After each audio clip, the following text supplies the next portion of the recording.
All right, everybody. So as you can see, I have a number of different kinds of relatively quick adhering glues here.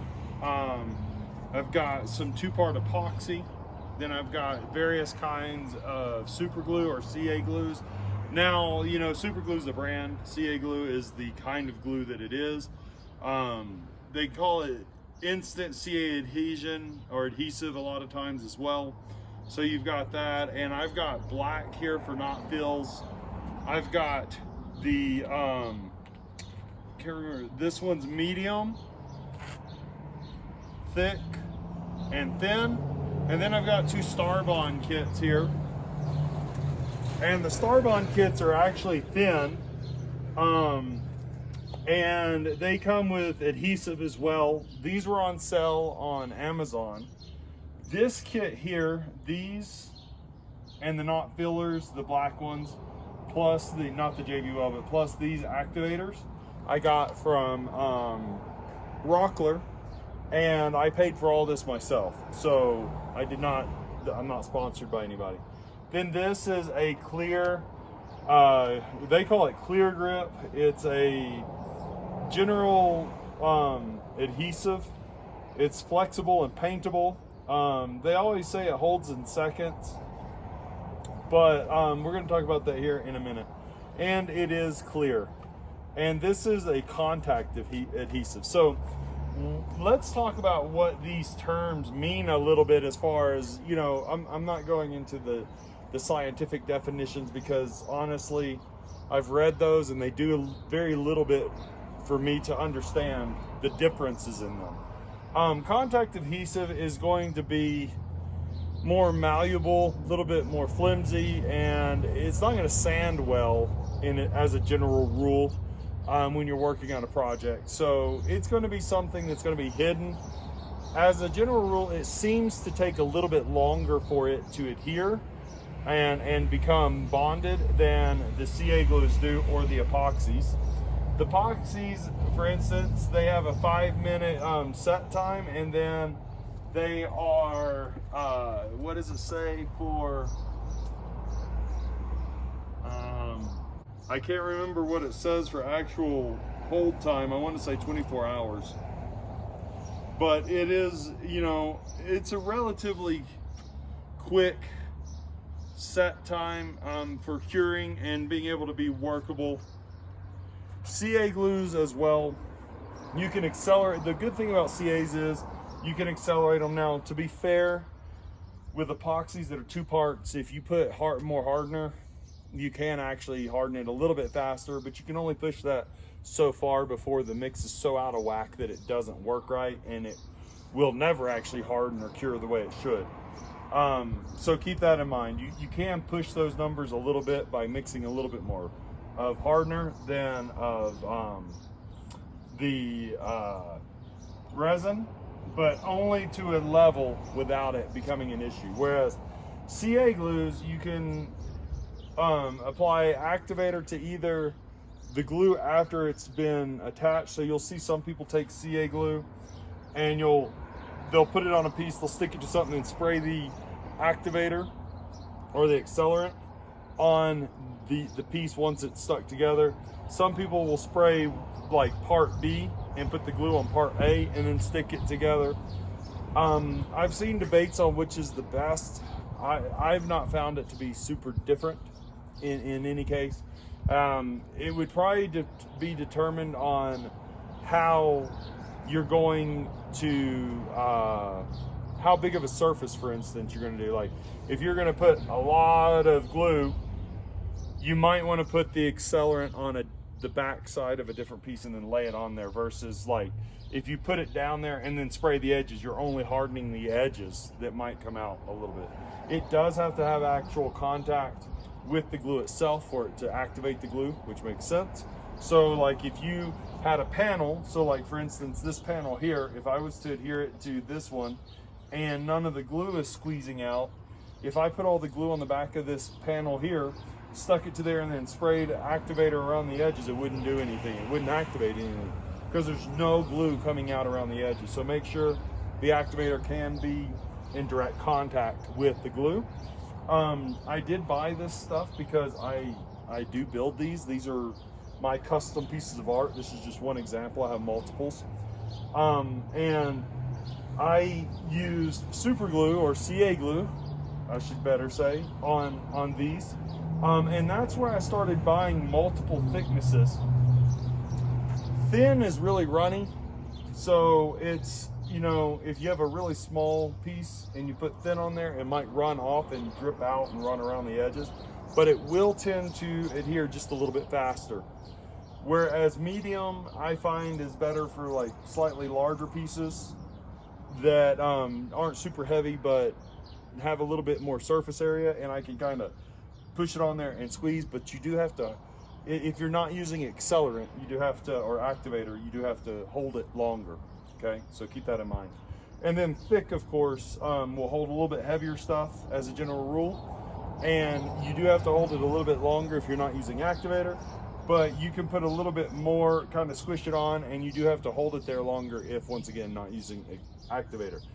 Activator is pretty expensive, so I don't always use activator. That's why I buy the different thicknesses of CA glues. Epoxy is super awesome for like heavy pieces.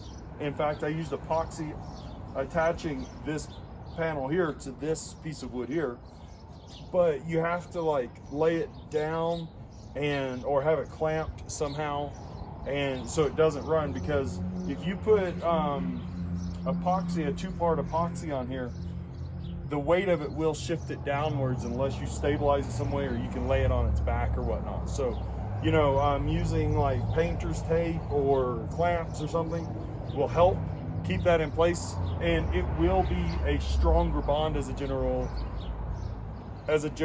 application for volume, and it's more affordable, I should mention, for larger, heavier areas. Now, technically, could I have used a CA glue on all of this? Yeah, I could. Nothing here is so heavy, CA glue wouldn't, you know, work for that.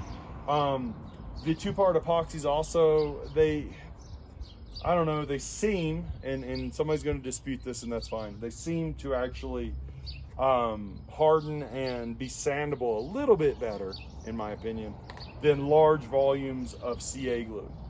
I've heard people say that they use CA glue and they don't have a problem with it.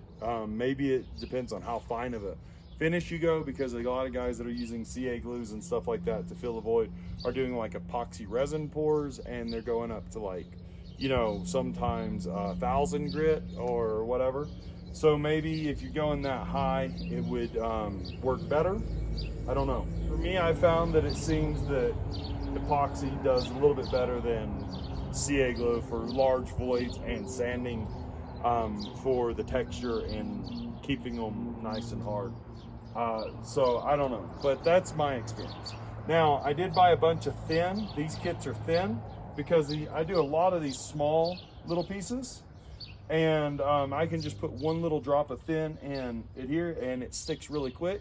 But once again, you have to be careful. If you use thin, it can run if you over drip. That way I use less, because what I found is that with the medium or the thick, I tend to trying to just get one little drop out.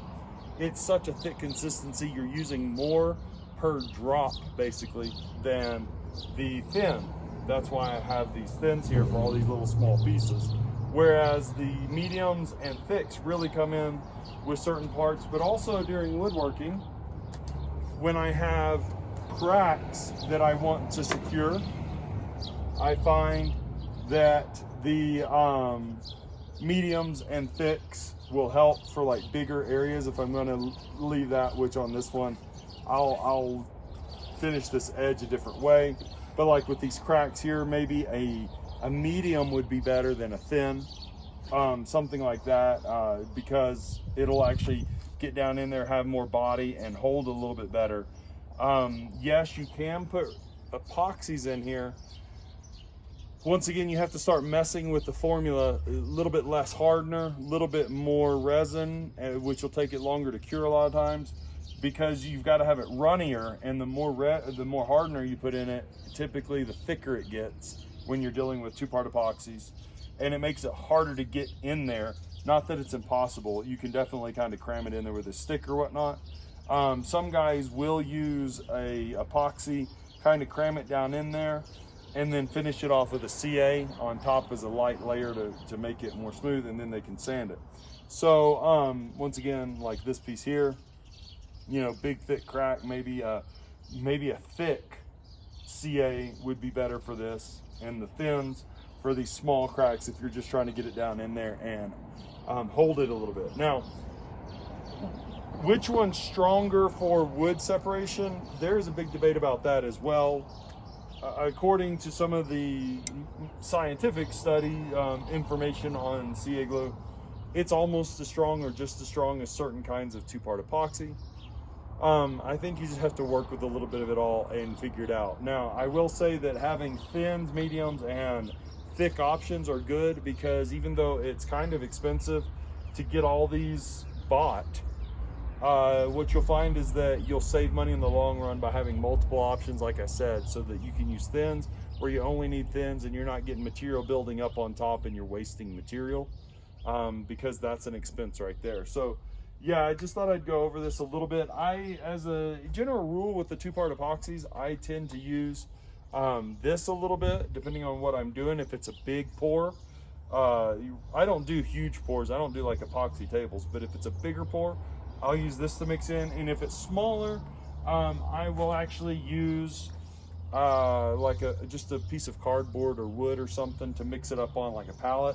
If you're using silicone devices like this cup here, just make sure that you get all the loose stuff out of there before you mix your epoxy, because if you don't, the new epoxy you make will set and take these flakes of the old epoxy out, and it could potentially ruin the look, or actually make it clumpy and hard to sand and hard to have a good product in the end. And as you can see, I haven't fully cleaned this one out, which is one of the hard parts of using silicone cups like this. A silicone tray is a little bit better sometimes, a little bit easier to clean out, but yeah, so just kind of keep that in mind as well. And I hope that helps you guys out, kind of make some decisions about the adhesives you want to use in your woodworking for different things. And we will talk to you guys in the next one. Thanks for watching, and I'll see you in the next one.